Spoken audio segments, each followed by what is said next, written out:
If you're going to change an area, you do three things. Number one, you focus on it and you get clear and compelling vision for what you want. If your body's not where you want it to be, I tell you there's one simple reason. It's not your focus. No, I focus on it. I focus all the time on how fat I am. No. See, if you focus on crashing into the pole, trying not to, the more you try not to, what you focus on, that's where the energy goes, that's where you go, right? We all know that. But what people tend to do is, I'm saying focusing on what you want, not what you don't want. And not only just focusing on what you want, where you focus and say, well, I'd like to be strong, I'd like to be energetic, I'd like to be fit.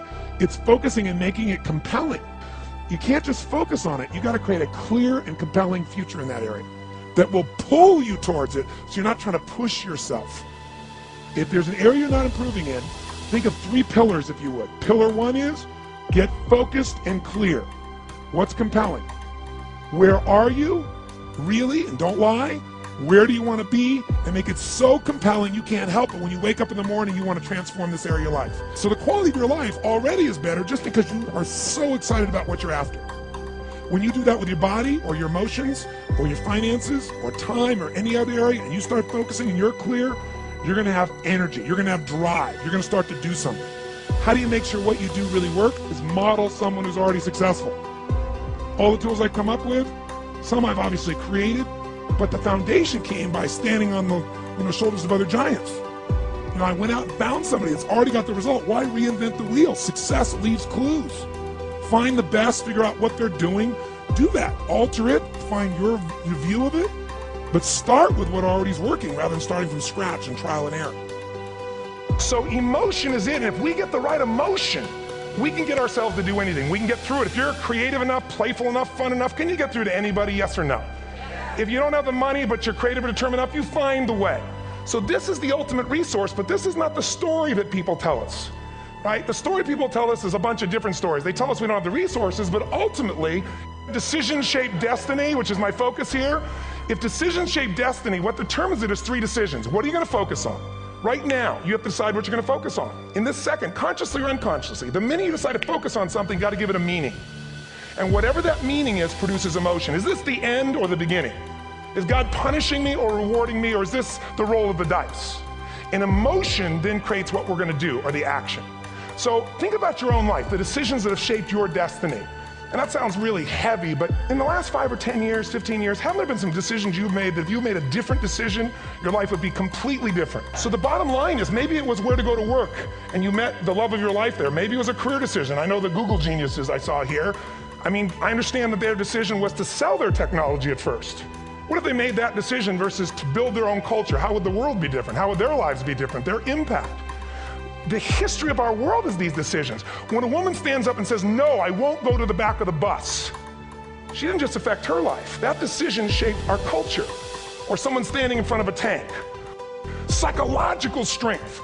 That's the difference in human beings that I've seen of the 3 million I've been around. Because that's about my lab. I've had 3 million people from 80 different countries that I've had a chance to interact with over the last 29 years. And after a while, patterns become obvious. You see that South America and Africa may be connected in a certain way, right? Other people say, oh, that sounds ridiculous. It's simple. So what shapes you? 2 invisible forces, very quickly. 1, state. We all have had times. Have you had a time you did something and after you did it, you thought to yourself, I can't believe I said that. I can't believe I did that. It was so stupid. It wasn't your ability, it was your state. Your model of the world is what shapes you long term. Your model of the world is the filter. That's what's shaping us. That's what makes people make decisions. When we want to influence somebody, we gotta know what already influences them. And it's made up of 3 parts, I believe. First, what's your target? What are you after? Which I believe, it's not your desires. You can get your desires to goals. How many of you ever got a goal or desire and thought, is this all there is? How many have been there? Say aye. So it's needs we have. I believe there are 6 human needs. Second, once you know what the target that's driving you is, and you uncover it for the truth, you don't form it, you uncover it.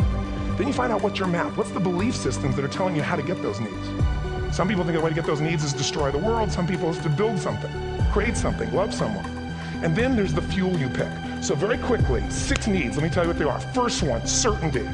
Now these are not goals or desires, these are universal. Everyone needs certainty that they can avoid pain and at least be comfortable.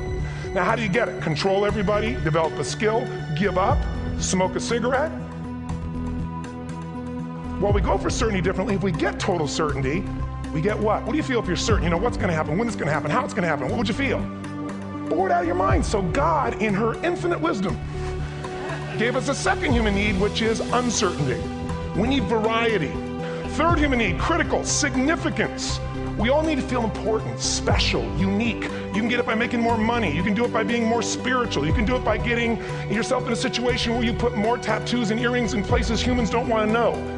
Whatever it takes. The fastest way to do this, if you have no background, no culture, and no belief in resources or resourcefulness, is violence. If I put a gun to your head and I live in the hood, instantly I'm significant. 0 to 10, how high? 10. How certain am I you're going to respond to me? 10. Here's what we really need. Connection and love, fourth need. We all want it. Most people settle for connection because love's too scary. Now, these first 4 needs, every human finds a way to meet. Even if you lie to yourself, even if you have split personalities.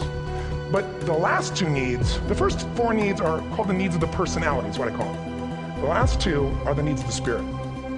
And this is where fulfillment comes. You won't get fulfillment from the first 4. You'll figure a way, smoke, drink, do whatever, meet the first 4. But the last 2, number 5, you must grow.